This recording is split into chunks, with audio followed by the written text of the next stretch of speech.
on, everybody? Robinson DUP. We'll jump right into this. I know a while back I had put up an IIFYM video where I called a bunch of bros stupid for not, Wait, you gotta explain what IIFYM is. If it fits your mouth. I thought of another couple things, but if it fits your mom. You said it, I didn't say it, I thought it.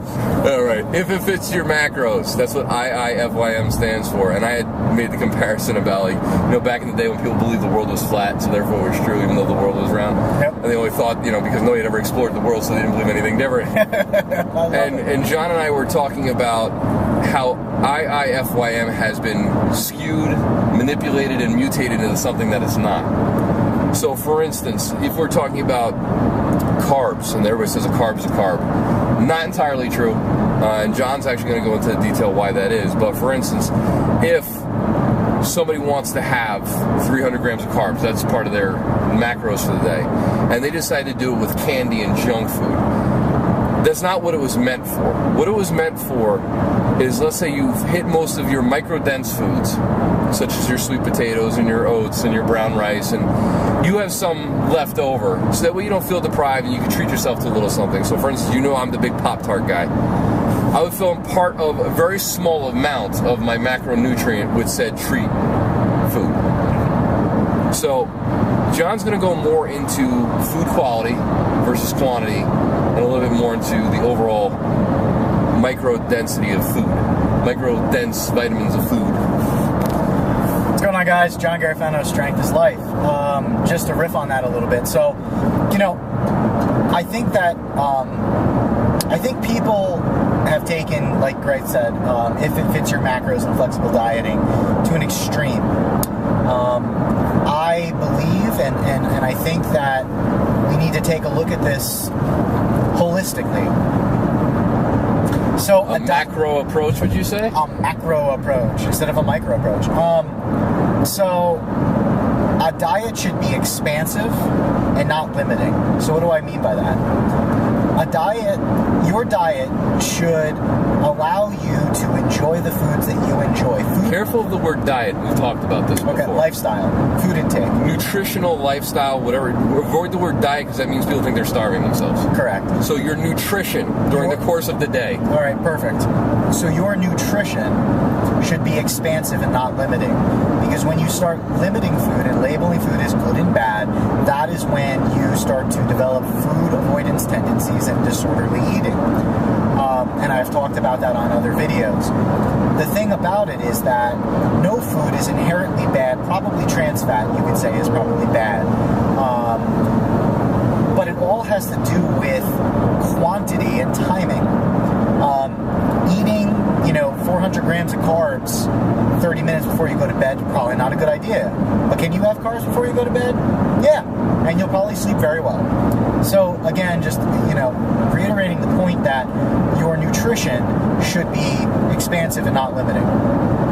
Two, I think one of the issues that people have is they, on the camp of if it fits your macros, basically people have went ahead and they've ruined their health by consuming nothing but Pop-Tarts and Pixie Sticks and all that kind of junk and candy, saying, oh, that's going to give me all the carb needs that I have for the day. Well, yeah, but at the expense of probably developing insulin resistance and not getting enough micronutrients and vitamins. So I think sitting on that side of the camp is not a good idea. And the other side of the camp of the bro foods, you have to, seven magical foods of health. Exactly, the 7 magical foods. You have to have, chicken and broccoli and sweet potato and brown rice and oatmeal, and those are the only foods that you can eat. Well, and tilapia. Don't forget, tilapia thins the skin. Which is one of the worst foods you could eat. I know. The point is that if you eat like that, then you develop this disorderly eating, and you also get micronutrient and vitamin deficiencies because you're not taking in an expansive nutrition. So where's the truth?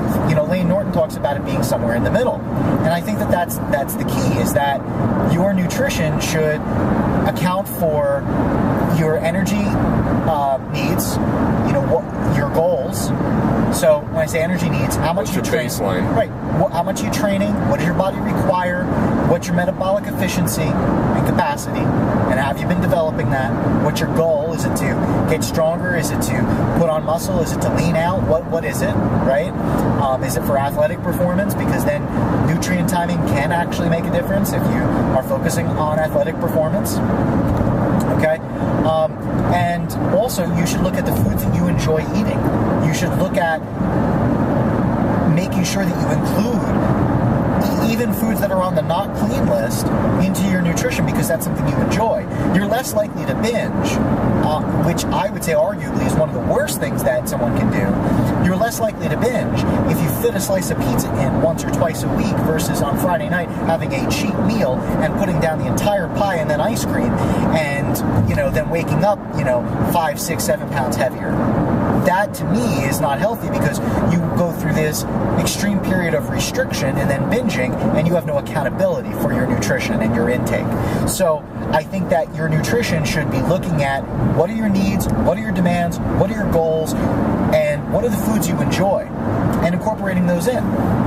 At the same time, you also have to look at the food pyramid or my plate and make sure that you're eating a balanced nutrition. So what does that mean? Including fiber, including vegetables, fruit, protein, healthy fats, and carbohydrates. You need to make sure, starchy carbohydrates. You need to make sure that you have a blend of all of those things and that you're not just eating chicken. Because if you just eat chicken, you're going to have vitamin deficiencies. Think about eating beef. Oh, I said it. Beef is healthy. Red meat will kill you. All you have to do is eat it once, you die. I know, it's ridiculous. And people talk about saturated fat. Listen, saturated fat is not the enemy. Okay? Should all of your fat come from nothing but, meat and eggs? No. You should probably get some fat from olive oil and nuts and seeds. You should, that again, going back to the word balance. So take this with you. Balanced nutrition that includes an expansive list of food. And if you live that way, okay, where you're eating between 4 to 6 meals a day, typically that's what I recommend. You're eating every 4 to 6 hours. It's not to speed up metabolism. No, it's so you have fuel in the tank. It's also so you can spread out your calories across the day without having to gorge all in one sitting. Listen, there are people that do intermittent fasting that will eat all of their day's calories into one meal. God bless you if you can do it. I tried doing it. It gave me nothing but gastric distress. My family hated me because I was farting them out of the house, and burping left and right. So again, going back to Greg's point, it has nothing to do about stoking the metabolic flame. It's more about making sure that you just are spreading your meals out so that they're manageable. And also, from a nutrient timing perspective, if you can time carbohydrates in and around your workout, not all of them at that time, unless you're contest dieting, you don't have a lot of carbs, but if you're trying to go for athletic performance, having a good amount of carbohydrates near your workout is just going to make you more efficient during that workout and more effective. So again, balanced, expansive food preferences. There you go. So what I'm trying to say, guys, is I think the reason why a lot of people, when they try to start living a healthier lifestyle and get their nutrition aligned, the reason why they fail is because there's a lot of misinformation out there. Even people who are personal trainers on nationwide cable programming are putting out information with these food avoidance tendencies. And what happens is, when you start to avoid certain foods and you're told you can't have them, the first thing you want to do is then have them. So if you learn how to build a balanced, well-structured nutritional plan, I'm trying to I hate the word diet because there's such a negative connotation to it. Exactly. The nutritional plan, you can have all the food, you can have foods that you like and fit them in so that they work, that still meet along with your goals, whether it's to gain weight and put on muscle mass or whether it's to be on a cut. I'm one of the last people during prep that you'll ever see complaining that I feel deprived of anything, because I always manage to work it out. And you'll end up being able to sustain the lifestyle so that you can get whatever result it is that you want in the end. So don't listen to the IIFYM people who've mutated into eating crap and still getting results. But it's not completely bro either, where you can only eat 7 foods and you're restricted and you can't have any fun and your life is going to suck and you're going to be bored because you're eating the same thing over and over and over again. Be very careful of this, whether you're in contest prep or whether it's just somebody who's just living a normal life who wants to live a healthier lifestyle. This is very manageable. It's just you figuring out how to get the nutritional needs you need for the day, and then fitting in the little treats that you want to have without binging. That's the biggest problem. People binge drink. They'll go out on the weekend and binge on a ton of alcohol, which sets them up for failure.